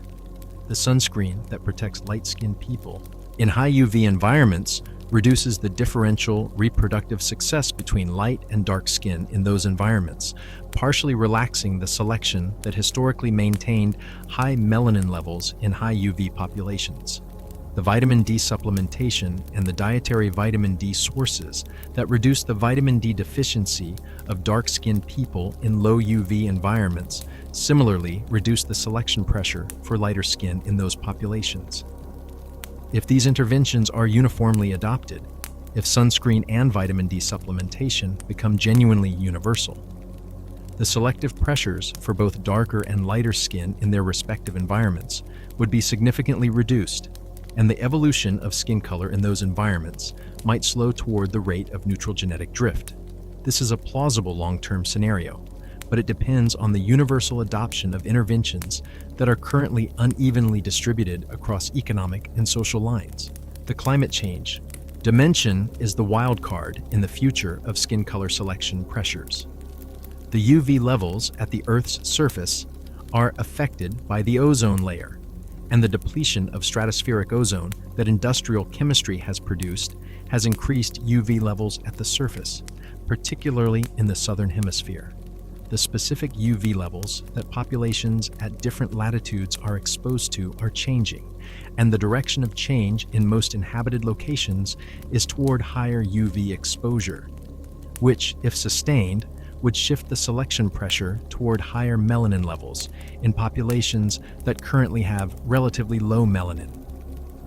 The warming of the climate is also shifting the geographic zones in which specific diseases are prevalent, changing the disease-related selection pressures on immune function and potentially on the skin color variants that affect immune function. The malaria belt is expanding as the climate warms, bringing malaria transmission into regions that were previously too cold for the Anopheles mosquito, and this is changing the selection pressures on the populations of those regions in ways that the evolutionary genetics of malaria resistance are only beginning to analyze. The ozone depletion story has a hopeful coda. The Montreal Protocol of 1987, which phased out the chlorofluorocarbon compounds responsible for ozone depletion, has been one of the most successful international environmental agreements in history, and the ozone layer is recovering on a timescale of decades. The UV levels that were elevated by ozone depletion are returning toward their historical baselines in many regions, reducing one of the specific threats to the current skin color adaptations of the populations affected, the deep future of human skin color. the evolution of the trait over the next tens of thousands of years, the timescales on which the most significant evolutionary changes have historically occurred, is genuinely unknown because it depends on demographic and technological and environmental trajectories that cannot be predicted with confidence. What can be said is that the processes that produce the variation we see today are the same processes that will shape the variation of the future, operating on a human population that is now more mixed, more mobile, and more technologically capable of modifying its own selective pressures than at any previous point in the species' history. The one confident prediction is that the variation will continue.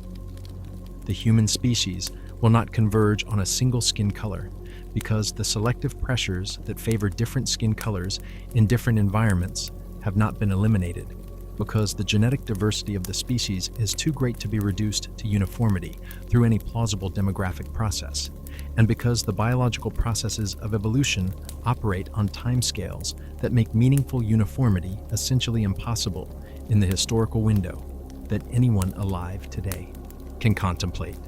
The diversity of human skin color will persist. It will change in composition and in geographic distribution as populations mix and move and adapt.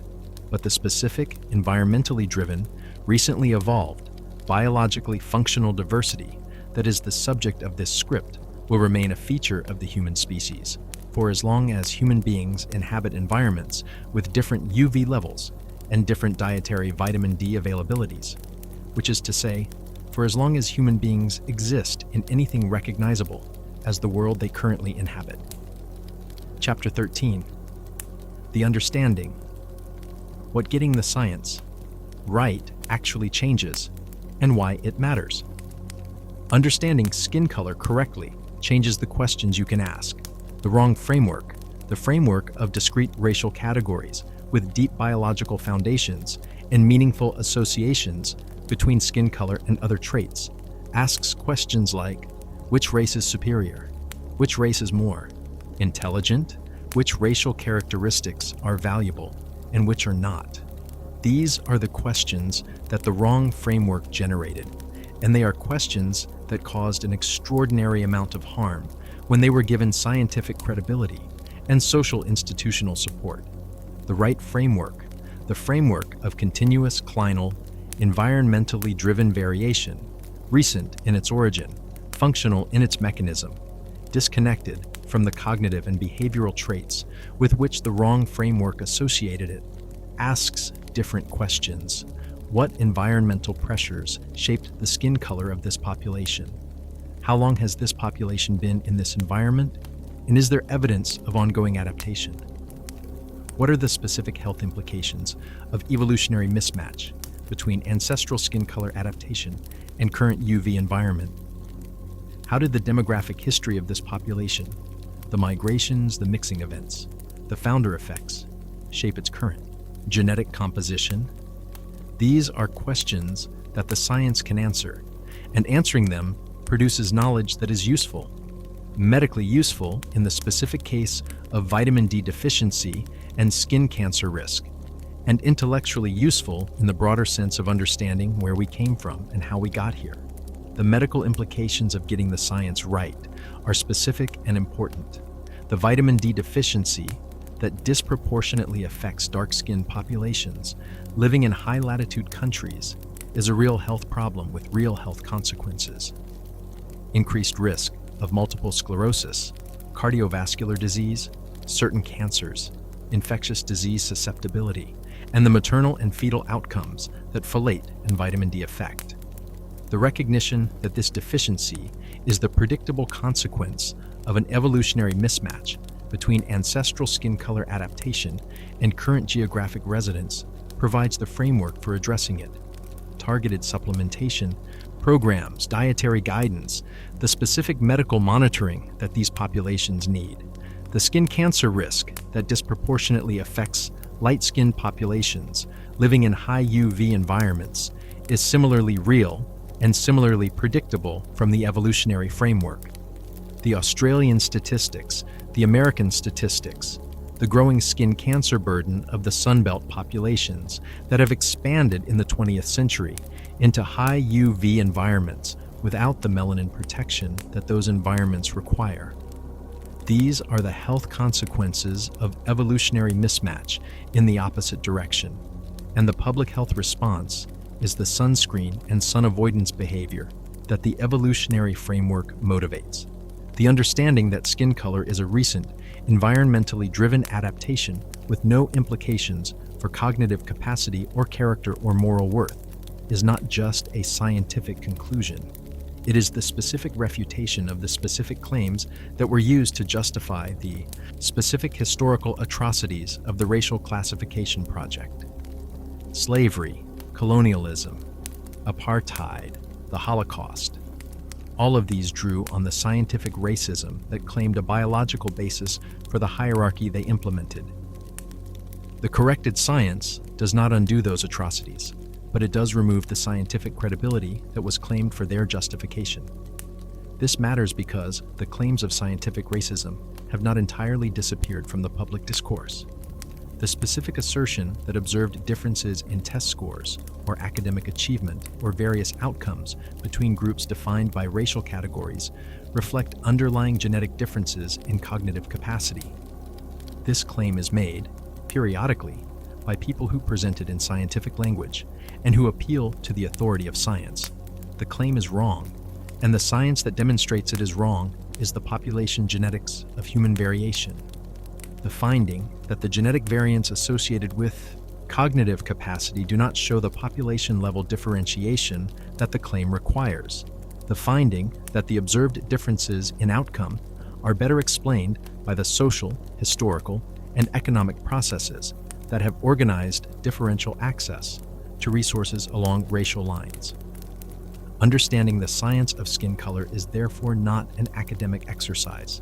It is the specific empirical basis for the conclusion that the biological account of human variation does not support the hierarchies that the wrong biology was used to build. Chapter 14. The Living Proof: What Modern Science Keeps Discovering and Why the Story is Still Being Written. The genome is not finished talking. Every year, the ancient DNA laboratories of the world, the ancient genomics groups at Harvard, at Copenhagen, at the Max Planck Institute for Evolutionary Anthropology, at universities and research institutes across the globe, publish new results that add detail, complexity, and occasional, outright surprise to the story of human physical variation. The story of skin color that this script has told is the best current understanding, and it is significantly better than the understanding of 10 years ago, and it will be significantly improved by the understanding of 10 years from now. This is not a weakness of the science. It is the strength of a scientific enterprise that is genuinely responsive to new evidence, that changes its conclusions when the data requires the change, that treats the revision of previous understanding as progress rather than failure. The most recent chapters of the skin color story that the ongoing research is writing involve populations that were previously underrepresented in the genetic databases and that are now being characterized with the same resolution that the European and East Asian populations achieved earlier. The populations of West Africa, the populations whose descendants make up a significant proportion of the Americas, through the history of the transatlantic slave trade, are now being studied with ancient DNA and modern genomics, at a resolution that is beginning to reveal the specific demographic history of the region in the same detail that the European ancient DNA record provides. The results from West Africa are confirming what the population genetics of the living populations had already suggested. The region has a complex demographic history involving the movement and mixing of populations over thousands of years, producing the genetic and phenotypic diversity of modern West African populations that the simple Africa as origin model had never adequately captured. The skin color genetics of West African populations are not identical. The specific variants and their frequencies vary across the region in ways that reflect the demographic history, and the variation within West Africa is greater than the variation that the outside view of African populations as a homogeneous category, had acknowledged the population genetics of the Middle East and the Levant, the region that was the geographic pivot of the out-of-Africa migration and the origin of the farming populations that transformed European and South Asian genetics, is being characterized with increasing resolution, and the results are revealing a demographic history of extraordinary complexity. The Levantine populations of the Neolithic period, the people who developed and spread agriculture, were themselves the product of the mixing of populations with different ancestries and different skin color variants, and the specific combination they carried when they expanded into Europe and South Asia was a combination shaped by their own demographic history, rather than a simple unmodified ancestral package. The populations of Southeast Asia and the Pacific, the last major regions to be settled by modern humans, with the exception of the Americas, are revealing genetic histories that connect the ancient migrations from mainland Asia with the extraordinary maritime expansion of the Austronesian peoples across the Pacific that occurred within the last 5,000 years. The skin color genetics of Pacific populations reflect the complex mixing of the ancient Papuan populations, who were the first modern humans to reach the region, with the later Austronesian migrants who brought new genetic components from mainland Southeast Asia. A mixing that produced the visible skin color diversity of modern Pacific populations, and that the ancient DNA is beginning to date and characterize with precision. The South American populations provide one of the more striking demonstrations of the speed of evolutionary change in response to environmental pressure, or more precisely, of the failure of evolutionary change to keep pace with environmental change on short timescales. The indigenous peoples of the high Andes, living at altitudes where the UV levels are significantly higher than at sea level, in some of the highest UV environments inhabited by any significant human population, have skin color that is somewhat darker than other indigenous American populations at lower elevations and latitudes, consistent with the UV latitude-altitude model. But the specific genetic variants that would represent a fully adapted response to the high-altitude UV environment may not have fully accumulated in the population, given the relatively short time, perhaps 10,000 to 15,000 years, that the high-altitude Andean populations have been in their specific environment. The Andean populations are one of the test cases for the ongoing nature of skin color evolution. Populations that are in an environment with specific selective pressures for which they may not yet be at full evolutionary equilibrium, and whose future genetic trajectory, if the environment and the population remain stable, might be expected to involve the continued increase of melanin-promoting variants. The fact that the timescales for significant evolutionary change are thousands of years makes this a prediction that cannot be directly verified within a human lifetime. But the genetic evidence for selection in progress, the specific signatures that distinguish variants under active selection from variants at equilibrium, can, in principle, be detected in the current population's genome. The ongoing research on the genetic architecture of skin color, the continuing effort to identify all the genetic variants that contribute to the trait and to understand how they interact, is producing findings that consistently expand the complexity of the picture. The estimate of approximately 200 genetic variants contributing to skin color is almost certainly an underestimate. The genome-wide association studies that identify these variants are powerful but not complete, and variants with smaller individual effects are systematically underdetected by the current study designs. The full genetic architecture of skin color is richer and more complex than the current characterization, and the research program that will characterize it fully is ongoing. One of the more intriguing recent findings concerns the specific interaction between skin color genetics and the microbiome. The community of microorganisms that inhabit the skin's surface and play roles in immune function, wound healing, and the various biological processes of the skin environment. The melanin content of the skin affects the skin's pH, its temperature, and the specific chemical environment of the skin surface in ways that influence which microbial communities thrive on it. The microbiome of dark skin and the microbiome of light skin are different, and the implications of this difference for the skin's immune function and general health are being investigated with the growing appreciation that the skin is not just a passive barrier, but an active biological environment whose microbial component is as important as its cellular one. The UV radiation that melanin protects against also affects the skin microbiome directly. UV radiation kills microorganisms on the skin surface, and the protection that melanin provides to the skin's cells also partially modifies the UV exposure of the surface microbiome.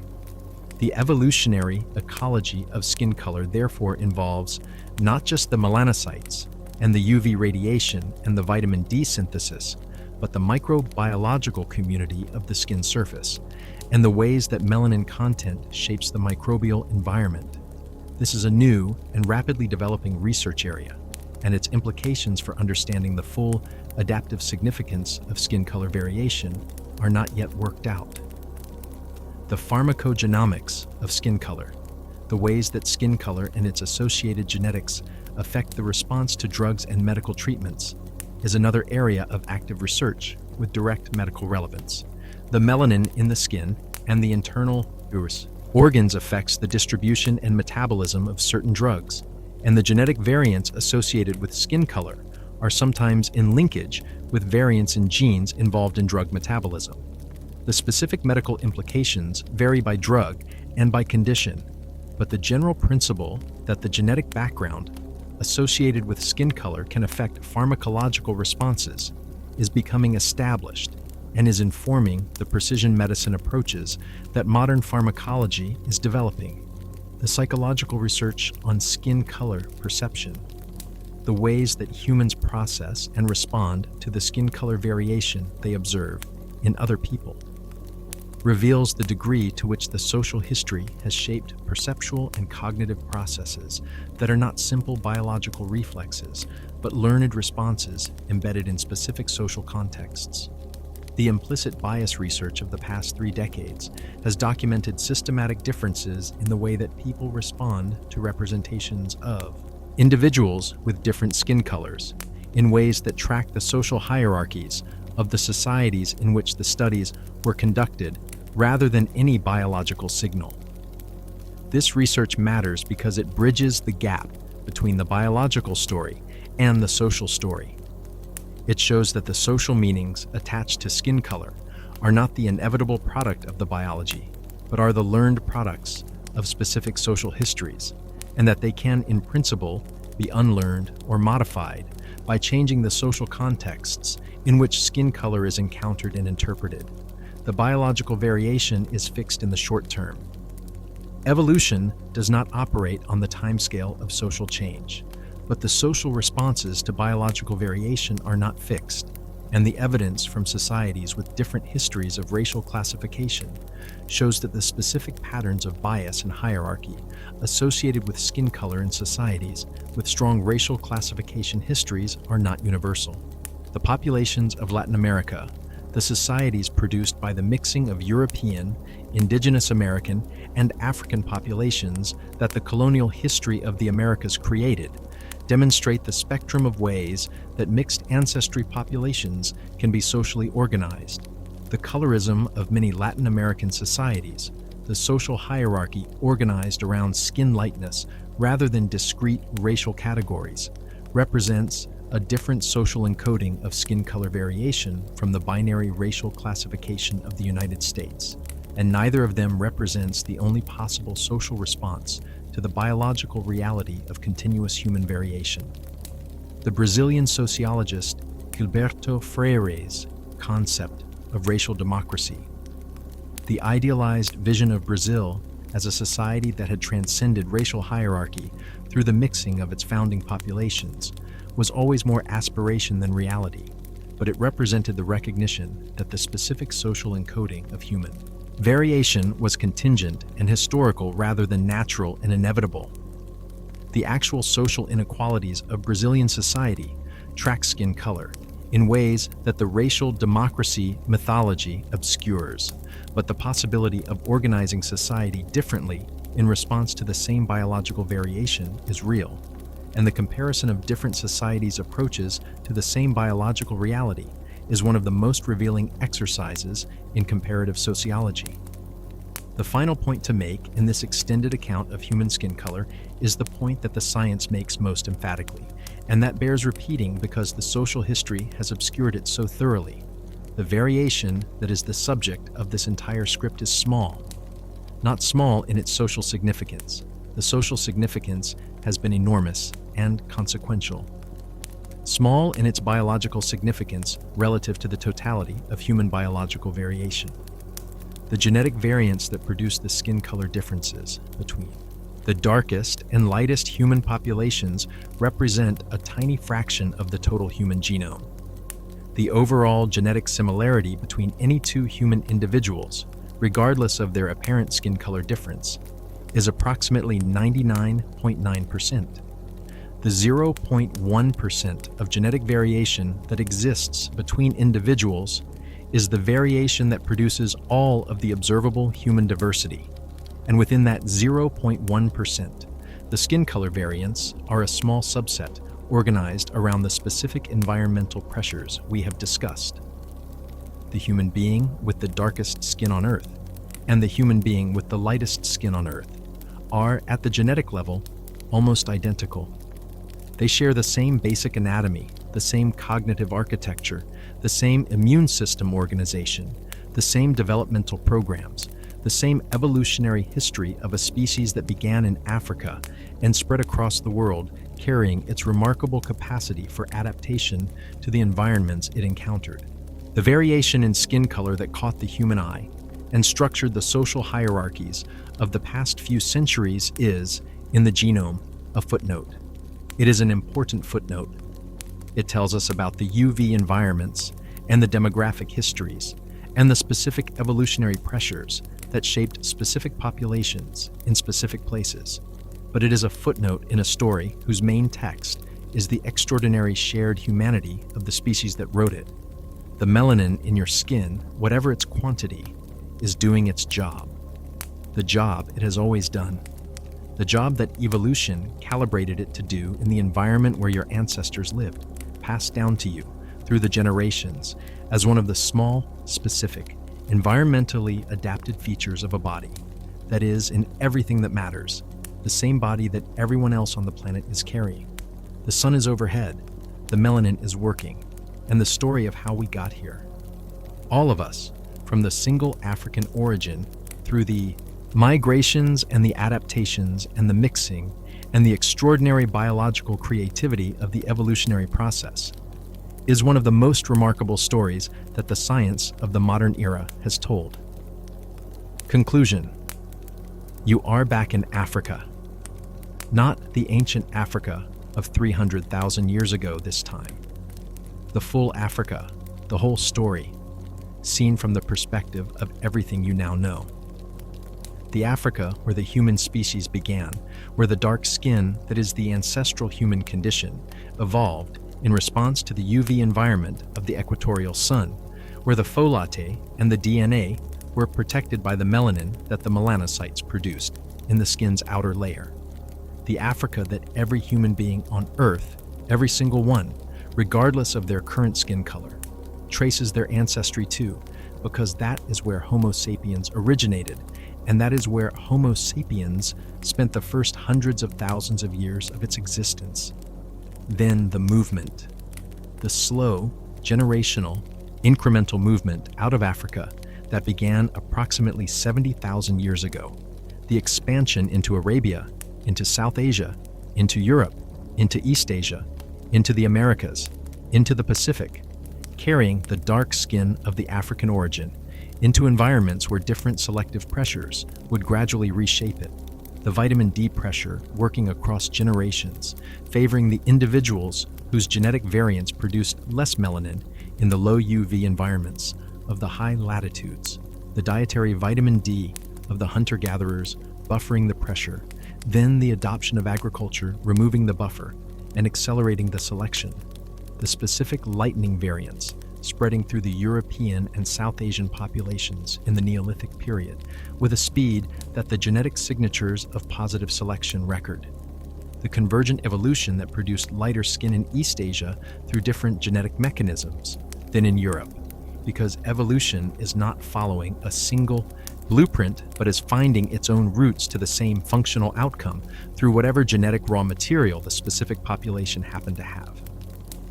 The independent maintenance of dark skin in Australia, in Melanesia, in the high UV environments of multiple continents by populations whose separate evolutionary histories had independently maintained or converged on the melanin levels appropriate to their UV environments, the extraordinary recent revelation of the ancient DNA.